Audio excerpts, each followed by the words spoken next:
So this is what we're going to do for the marking. Let's do that again.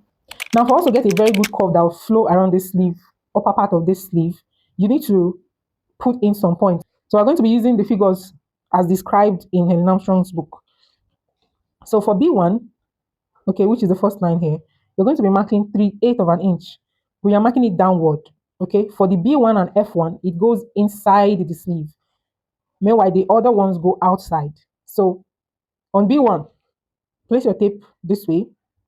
Okay, let the line on your tape be parallel with this line here. That's the direction you're marking. Okay, you're not marking it straight the way these other lines are coming. These straight lines. No, you're not marking it straight like that. It's going to be coming in a V shape, something like a V shape like this. Okay, so one of the easiest way I think to work with it is to place your tape. So the line on your tape should just go parallel with this line that you're seeing here. Okay, so this is what you're going to do. We mark the first one for B1. B1 says come inside the sleeve by 3/8 of an inch. 3/8 is this. I'm going to start off my counting reading of my tape from here.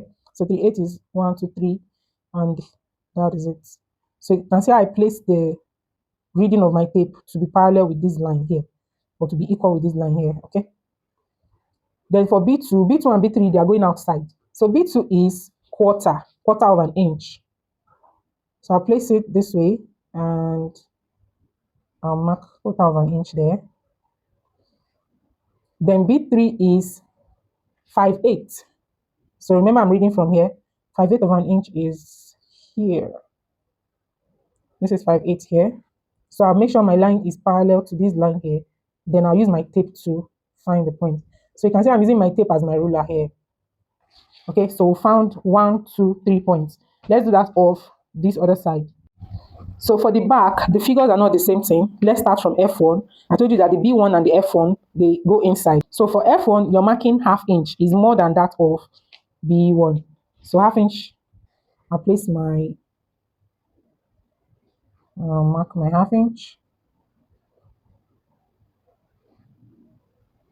And F2 is 3/16. 3/16, I will just work with 1/4. Okay, my tape does not read in 16. If you want to use this tape now to find 3/16, you can just mark that this empty line is your 1. The next one is 2. The next empty line is 3. That's where 3/16 is. Okay. But if you cannot find it, just use 1/4. Okay. So I'm supposed to mark this out. I'm sorry. I'm supposed to mark it out. F3 is 3/4. So I'll use my tape to find that. 3/4 is around here. So I'm placing my line parallel and I'm marking out like that. So don't be confused how I place my tape. I'm using here as 0 because of this iron here. I'm using this line as 0, okay? The iron is covering my readings here. So that's why I'm using here as 0. So 3/4 is here. We have found all the points. Next is to create the curve. How do we do that? So next you're going to get your curve. Now, using the curve might be stressful because there's a particular method of curve placement. So I think you need to even have like double of these first. So this is the picture. So what do you think we should do? From the instruction, you need to place your curve to pass through this point, touching this point, then going in here to touch F1.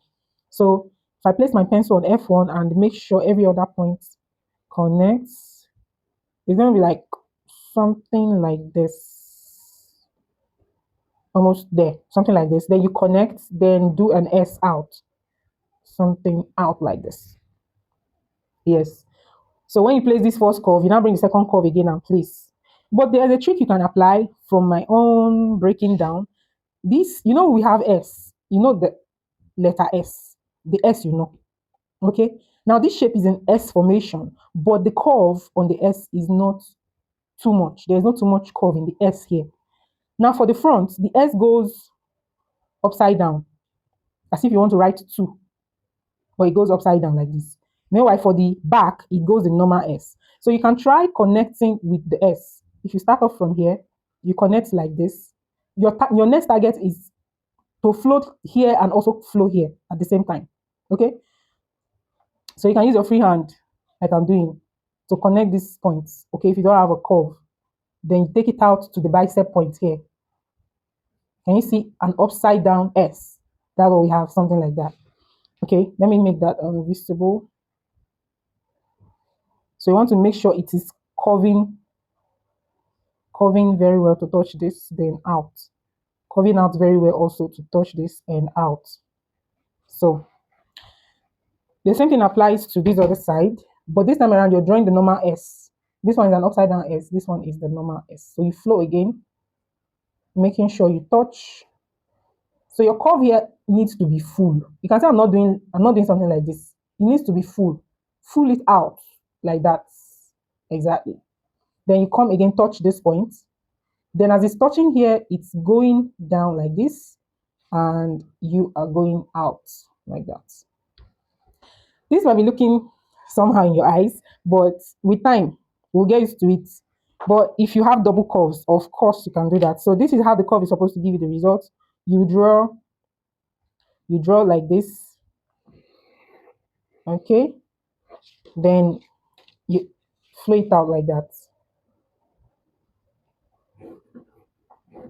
So after you've gotten your sketch, you are sure of the connection. You can use your single curve now and continue, just like what I'm doing here.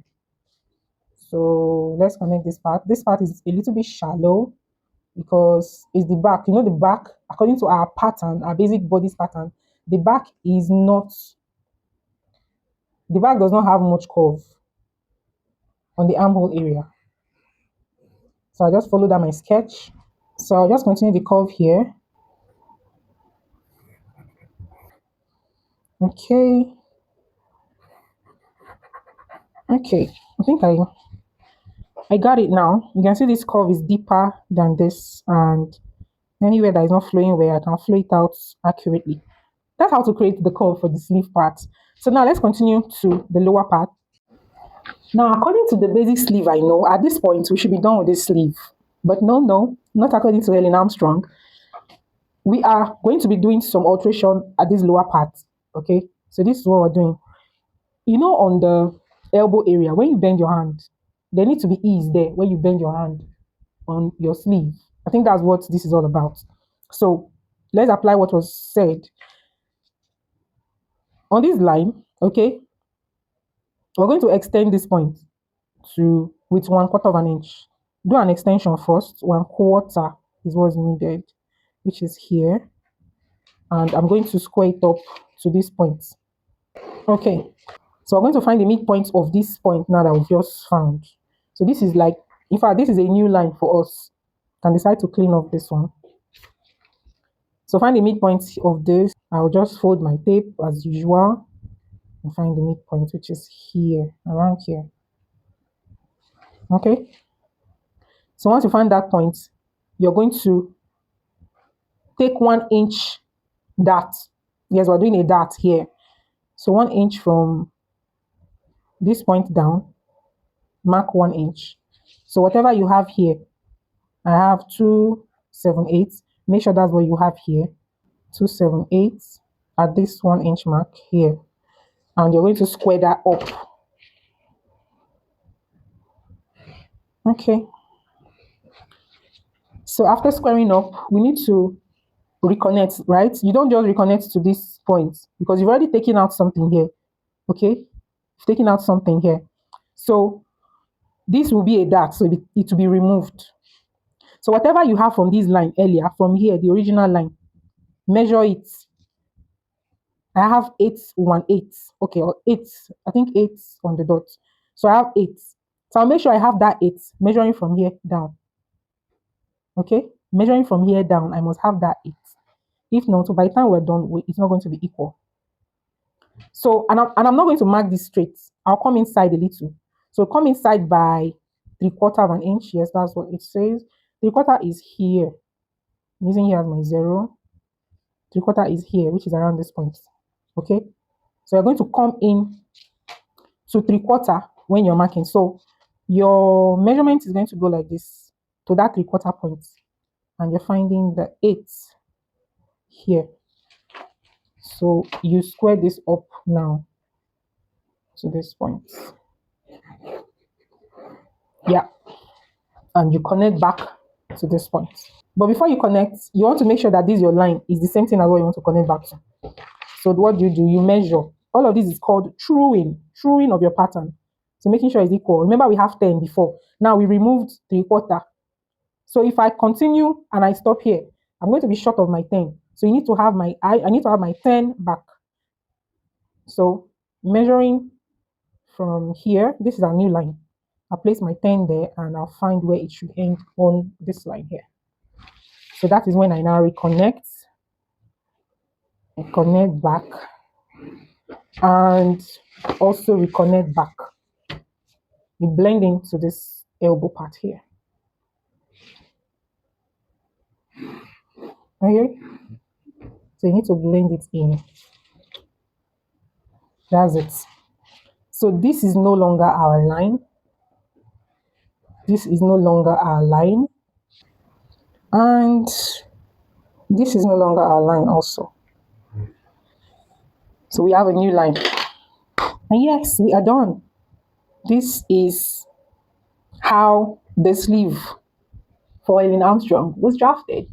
Now that you've seen how to draft your basic sleeve using the Helen Armstrong method, are you going to be applying it in your own way? Let's see how it turns out. And do you like the fact that there's a dart in a sleeve? I'll be trying it out in our fitting, which is our next video. So make sure you look out for it. Let's see how it turns out. You can use the hashtag Decode that pattern with Marriott so that I can see your post and engage in it. Remember, we are here to sew, to slay, and to succeed. I'll see you in the next video.